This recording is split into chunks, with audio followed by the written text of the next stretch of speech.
This is a Law Practice Information Podcast, a service of Wisconsin Lawyers Mutual Insurance Company. Welcome to Wilmick's Law Practice Information Podcasts. I'm Tom Watson. I'm speaking with Steve Sorenson of Sorenson Law Office in Ripon. Steve practices primarily real estate, estate planning, business and corporate, and municipal law. Steve, what do you love about your practice? People. It really, Tom, that's the thing that I love most about practicing, especially here in a small rural community. I've had the opportunity to make and work with some wonderful people. You know, when I was bar president, I remember that my slogan was a spirit of service, and that really has been the basis of my law practice, is serving people, and I really enjoy that. I really enjoy knowing at the end of the day that I've made a difference in somebody's life, using the skills that were given to me or that I learned through law school and other adventures in my life that can now be used to assist and help others. Now, you work in your practices in Ripon, a small-town atmosphere. Does that tell me the benefits of small-town practice and maybe drawbacks if there are any? Well, yeah, the benefits of the practice are that you do have a certain degree of flexibility in the sense that in a small town you know your clients and you can make arrangements with them to do work at different times, different places. One of the advantages we have is we're a small town that sits on the border of three different counties, Fond du Lac, Winnebago, and Green Lake. Because we have these three counties, we practice in all three of those counties and have developed wonderful relationships with the judges and the clerks in those offices. Small town also allows you to do work on kind of a unique level in the sense that oftentimes the work that you're doing, you can see an immediate effect of it because these are places you go. If I work with the local grocer and help him get a variance to add on to his building, that benefits me because now I can go in there and he's got product lines that he otherwise wouldn't have. So it gets very personal in a small town, and I enjoy that. The same thing is true, though. It gets very personal in a small town. You don't really have a lot of anonymity in a small town. One of the things I've told my younger associates here that you have the advantage of is you start out and everybody loves you because they respect their lawyer, and especially in a small town that's somewhat, I guess, what do you want to use the word? We're very provincial here. I guess that's a true way of looking at it. And then as you develop a practice, every time you're in a contentious case, half the people aren't happy because you were against them, and obviously that makes you evil. And so that after 30 years of practice, I've gained quite a reputation with a lot of people in the town that I'm evil because I was on the other side and they lost. And that's the tough thing in a small town is even though you do a wonderful job and you try to do it with the most professional talents that you have, you still create enemies, and that gets hard in a small town after a while. You don't like doing that, and that is tough because those are the people you see in the grocery store. Those are the people you see when you go out to eat. It limits where you can get your hair cut because that guy you sued, and you surely don't want to have him sitting behind you with a knife. Your practice includes how many attorneys? Right now there's 4. We just added a new associate, a young man from the community, from Ripon, born and raised here, who went off to law school and came back. I shouldn't really say 4 because we have Tom, who's full-time, has just started, but we also have 2 younger ladies who work for me, and they're both working part-time, half and 3/4 time. They both have young children that were just born, and that's an advantage of it in a small town, is that we have the flexibility that we can encourage people to devote the time they should to their families and yet still practice law. We just remodeled our office, and one of the things we did is we made sure there was a room for the mothers and their babies if they wanted to bring them to the office. And I know a lot of big cities do that, but it's different here because we're basically a family. In these economic times particularly, is running a small law practice challenging financially? How are you coping with the economy as we know it today? Yeah, that's a real interesting question, Tom, because I just got back from the American Bar Association. We had a caucus at the ABA headquarters. There were 50 people invited from across the United States by President Tommy Wells, and I represented the small rural practitioners at that conference, and that question was asked of me. And I'd have to respond that the small rural practitioners all across the country are getting hurt pretty bad because we have a lot of unemployment in our communities, and we have a lot of stress that's created because of that. We're seeing, especially in those areas where people have an ability to decide whether or not they want to work or they want to hire a lawyer right now, they're electing not to. We're not doing much wills or estate planning or business planning. We're doing more crisis planning, but there's no money to pay us.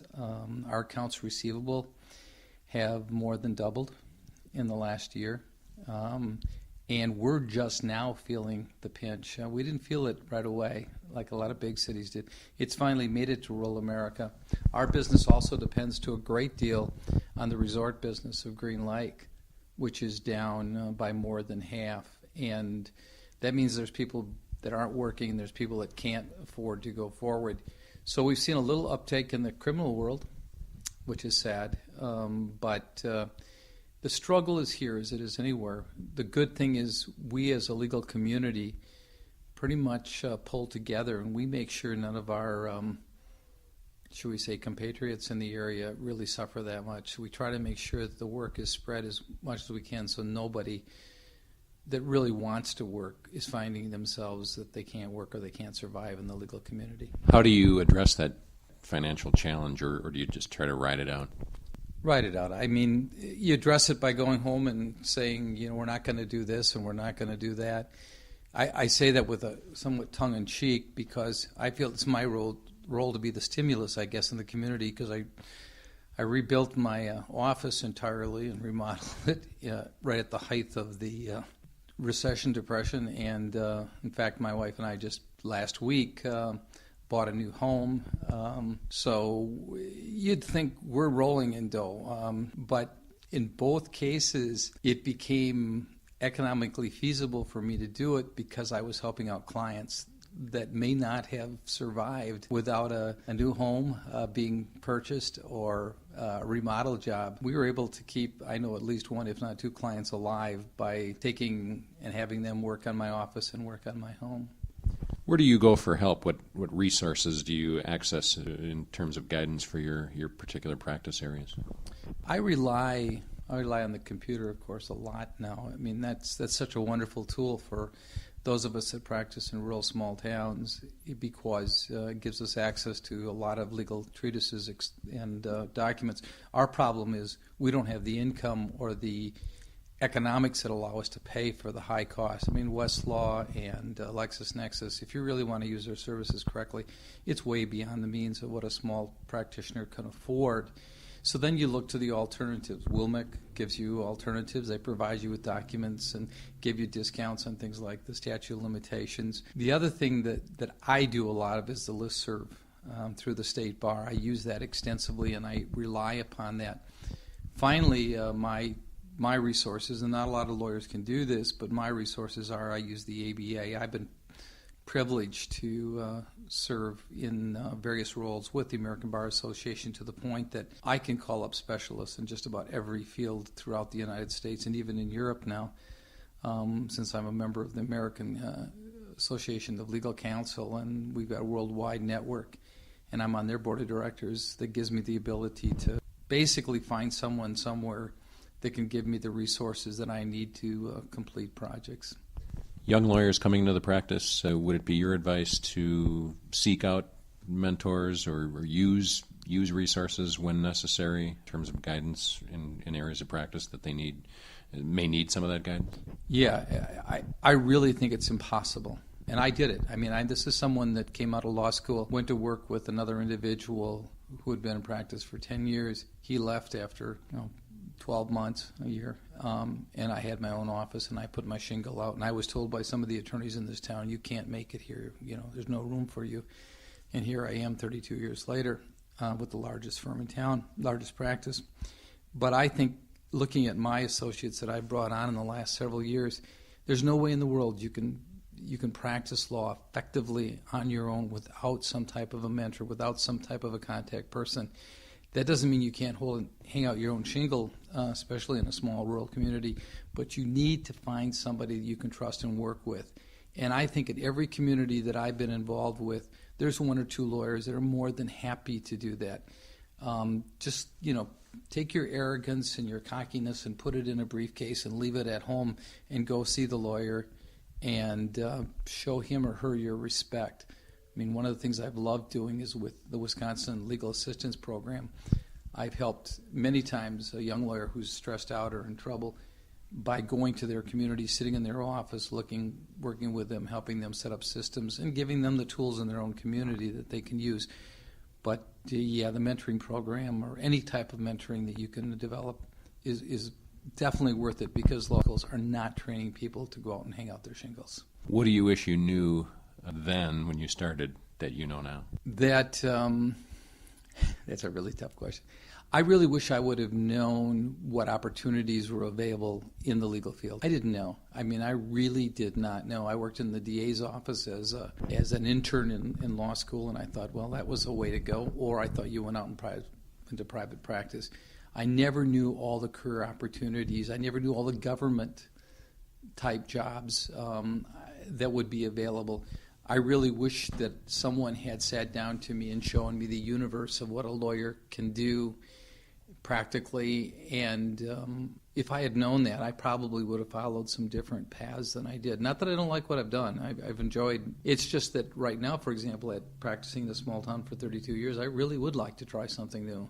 Now, I've done that a couple times. I was bar president. That took about 3 years out of my life. That was different and new. I went to work for the state of Wisconsin as the head of the Wisconsin Employment Relations Commission for about 18 months. That was new. I loved it. And I think you need that. I think you need to change your practice at least every 15 years or so that you bring new lifeblood into it. Otherwise, it becomes too mundane and too rote, and I don't think lawyers are those kind of people. I think lawyers want a challenge, and they need to keep their mind active, and that means doing new things and experimenting with new things. Sounds like what you're saying to younger lawyers, or even lawyers who have been practicing for a number of years and maybe are interested in other things. Keep your options open, or at least broaden your horizons if need be. That there's not just, don't pigeonhole yourself. Is that it sounds like that's what you're sort of driving at? Yeah, I really am, Tom. And I think you can do that in many ways. You can do it in your own community by saying, I'm not just a lawyer, I'm also a member of my community, and participating in your civic clubs, your churches, your organizations, the community. Make a difference in the community. Get on boards, be on the bank board, be on some business boards. I think that brings that development. Right now I head up our local healthcare network, and I think I'm half lawyer and half hospital administrator at times. I suppose that can lead to business for your practice too.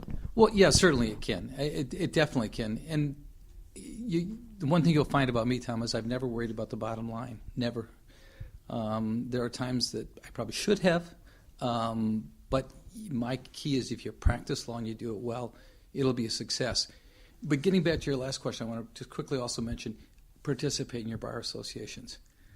It is so valuable to know people outside of your region or your specialty of practice, because that tells you where those options are. That keeps those doors open. That keeps the spirit alive, and that spirit of service that you need to be a successful lawyer, I think, breeds on involvement. You think sometimes younger lawyers overlook that sort of stuff? They're so geared on, getting into a firm or starting their own practice, they forget about those other connections or community connections that exist out there? I do, and I spent this weekend with the American Bar Association and listened to big firm experts from all over the country and law school deans, and everybody was talking about the bottom line. And I kept saying, but it's not about the bottom line. They said, oh, yes, it is. You should graduate from law school with $80,000 or $100,000 in debt. It becomes the bottom line. And I said, well, that's the problem. We got to get rid of that, forcing students to think about the bottom line, or if young lawyers think about the bottom line. We have to find alternatives to that. But I will tell you, I went out of law school in debt to my eyeballs from undergraduate, graduate work. I didn't let it worry me. it got paid. There were times it was hard. I mean, I didn't own a car for 2 years after I started practicing. I'd ride my bike to court, when it's 20 miles. But if that was the only vehicle there, I rode. But the reality is, now I laugh about it. I mean, I paid all my college debts, but I also still kept that sense of community and that sense of spirit, because that's what kept me going. If you just sit there and think about the bottom line, the practice of law is not going to be a lot of fun. You're going to reward yourself by how much money you make, and we all know that after a while that really wears off. In a small practice setting like you have in a small town, tell me about the control or lack of control you may have over your hours, your billable rate. Do you work weekends? Do you work after business hours? I suppose that depends on the circumstances or the cases you're involved in at that particular time, but give me kind of a day in the life of Steve Sorenson. You may not like this. I get up at 4 o'clock, between 4 and 4:15 every day. I usually work out for half hour. Then I'm here until about 6:15. Then I go home, I shower, and then I come back here. And then I go to morning coffee. We have a coffee clutch in town, which is invaluable because it keeps you alive in the sense that you know everything that's going on in the community if you just sit there. And then I generally will work 3 days a week. I have meetings at lunch hour that are planned, scheduled meetings with clients. And then most every night of the week, except for Friday night, I have a business meeting of one type or another.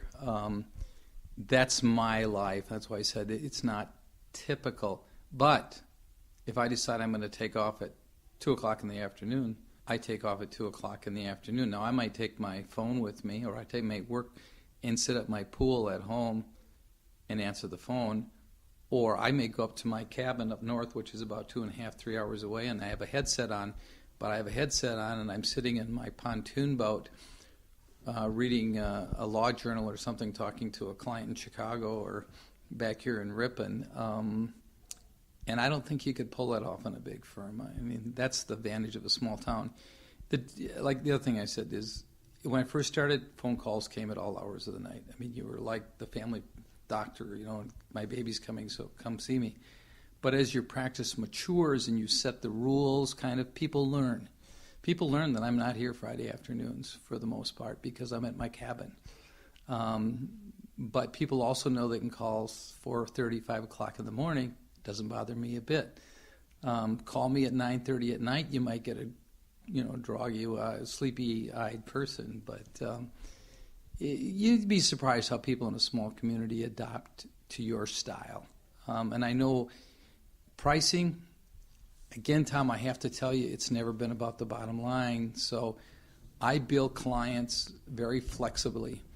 I'll discuss bills with clients that have money and say, you're going to pay my hourly rate, which is now at $200 an hour, which to me sounds horrible, but by other comparisons, it's pretty low.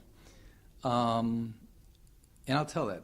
But to some clients, I'll say, my bill at $200 an hour, but I'm not going to bill you that. You can't afford that. You pay me what you can afford, what you think it's worth. That sounds more like a small practice technique than something that you could get away with in a big practice, which I don't think you could. No, I think in a big practice, people would take advantage of that. I can honestly sit across from a client and say, pay me what you think it's worth. Pay me what you can.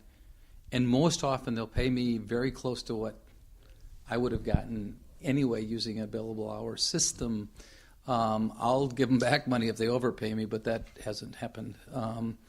But it's recognizing. It's recognizing that I had a lady in here the other day that's living on $450 a month. She has a house payment to make, and she's 62 years old with no pension and a very small Social Security. Husband's dead, and she's helping take care of a granddaughter because the granddaughter's mother is in jail. I mean, so you charge her a lot? No. You say, Betty, if you can afford an apple pie this week, how about bringing me an apple pie? And I've done that. I've had chickens. They laugh about that, but I have a velvet Jesus that was presented to me by a client.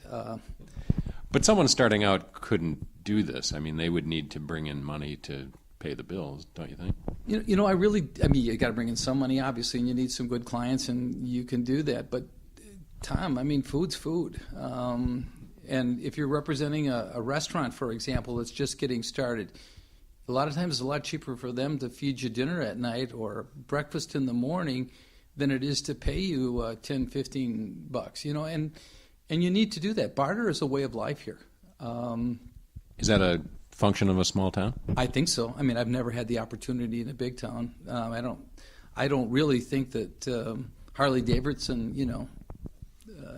gives their attorneys Harleys or leather jackets instead of cash. But I've received from clients. I had a client that owns a woodworking company that was really in tough times, and he built me all the furniture in my offices because he had the wood, he had the time because it was one of those down periods where he wasn't getting a lot of work. So that's what he paid me with, and for him that worked, and for me it worked.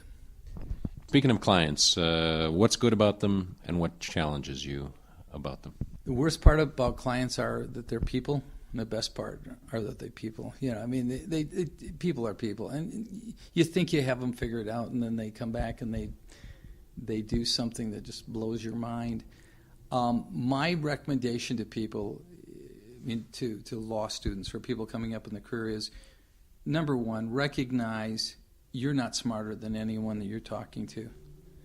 And when I deal with clients, I find I succeed when I listen.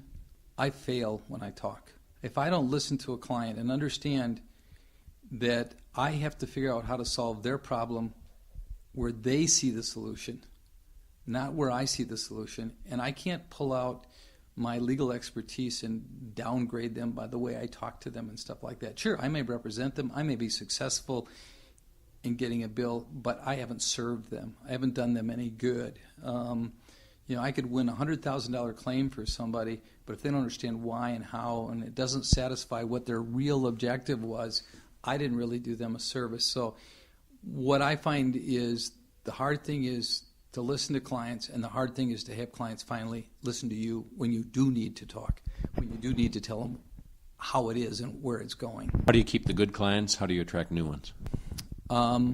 You keep the good clients by keeping contact, by communicating, by showing them that you do care.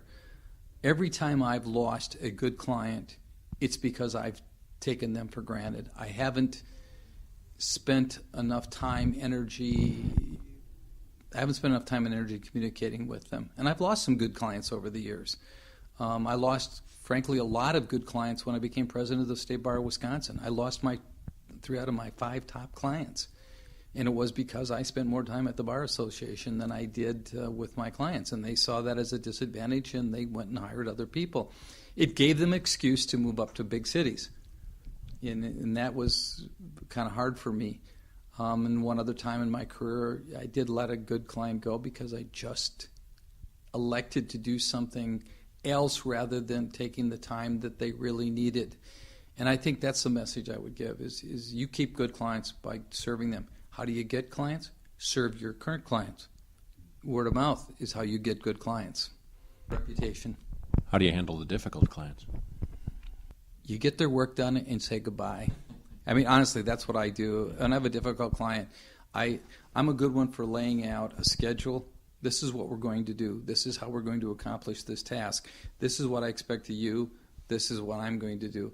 And if I have a difficult client, I stay on task, and I keep them on task. And I keep covering myself by saying, this is what I said I was going to do. This is what you said you're going to do. I did this. You didn't do that. Therefore, I can't do this. If I can't do this one more time, you're not my client anymore. Do you understand? I don't even care if they come back and say they do understand. The letter says they understand. And then when I get done with that, I send a polite letter saying, this case is over. Thank you very much. I want you to understand that this terminates our relationship. Leave it at that. And when they come back in, I say, I just don't feel like I can represent you satisfactorily. Here's a list of other attorneys in the area that may be able to. And a lot of times my personality doesn't fit. There's a lot of clients that want the bottom line. It's all about money. And I'll frustrate the daylights out of them because I try to work on the human side of questions, not the money side. And so I'll send those clients to people that work on the bottom line. And there's some great lawyers that do that. It's just not me. So I think you need to keep that in mind. That's especially true of corporate clients. I've had corporate clients leave me because I just don't care enough about the bottom line, and I'm too worried about their employees and their relationships. And I just said, that's who I am. I can't change that. And I'll say, well, we need to change attorneys then. That is part of client selection as well, is it not? Identifying whether you're a fit with the client or the client fits with you, and identifying whether they're a potential problem client. So you don't get into some of those problems before they occur. Yeah, there's a great thing that I think the good Lord gave us. It's called the gut, and when that gut says that client and I don't get along, you have to say goodbye. Jay Funsberg wrote a great book, and I think everyone should read that that's starting out, basically where he talks about it's better to sit at home and watch TV than it is to represent a client that is a troubled client that's not going to make money for you. I still believe in the philosophy of every year you should fire 20% of your clients, because you don't actually fire them, but you go through your list of clients and say, I can do really well without this one. I can do really well without that one. And you'll find that your life improves a lot. A lot of the work that I did with WISLAP was going in and finding that to be true in law offices, where people were so hungry for money, so hungry for work, they were willing to take on, be the third guy on the case, where the attorney or the client had fired 2 other lawyers and they were the third one. WISLAP being the Lawyer's Assistance Program. Yes, correct. Right. Yes, sir. Yeah, through the state bar. And I think a lot of times that's the answer, is when your internal self says, this isn't right, get rid of it, and get rid of it early in the game, quickly in the game. Now, I'm going to give a piece of advice, maybe I feel like I'm lecturing you, Tom, is don't do it alone. When you're terminating a client, get help, because you want to make sure you don't step into quicksand with this flurry of, this will relieve me of all this pressure. You need somebody on the outside who can look at it and say, okay, that's good that you're getting rid of that client, but let's check and make sure that we don't leave a mine here that's going to come back and explode on us. Let's make sure we take care of all the issues with that client, so then when we send them packing, they've got a full suitcase and there's not something left behind. And getting an outside person with an objective attitude is so good. Plus, that person will make sure if you come to them and say, can you help me fire this client? They'll make sure you do fire them. They won't let you quit halfway down the stream. Is there anything you'd change about your practice? I probably would have started out working less hours, so I did not build an expectation in the community that I was available, 365 days of the year, 24 hours a day. Otherwise, the other thing I would have done is I would have been a lot more tolerant and of associates. What's amazing is, I always think, right now there are 18 lawyers in a 20-mile radius of Ripon that have worked for me at one time or another. People say I'm really hard on associates. And I say, no, I train them so well they can go out on their own after 5 years and make great careers. And most of the people that have left our practice is they just say, I can't make your expectations, Steve. I can't work 7 days a week. I can't put in, 16-hour days. You expect too much. I enjoy my family and I want to live. And I said, I'm not asking for that, but I guess really I was, especially in those middle years of my career. And if I had something to do over again, Tom, that's what I would do. I would be more reflective of my employees, especially my associate employees. Now, my legal assistant, who's been with me now for 30 out of my 32 years, must have done something right with some employee. Thank you very much, Steve. Thanks, Tom. You've been listening to a Law Practice Information Podcast. This is a service of Wisconsin Lawyers Mutual Insurance Company. For more information about our company, visit www.wilmec.com or call us at 1-800-373-3839.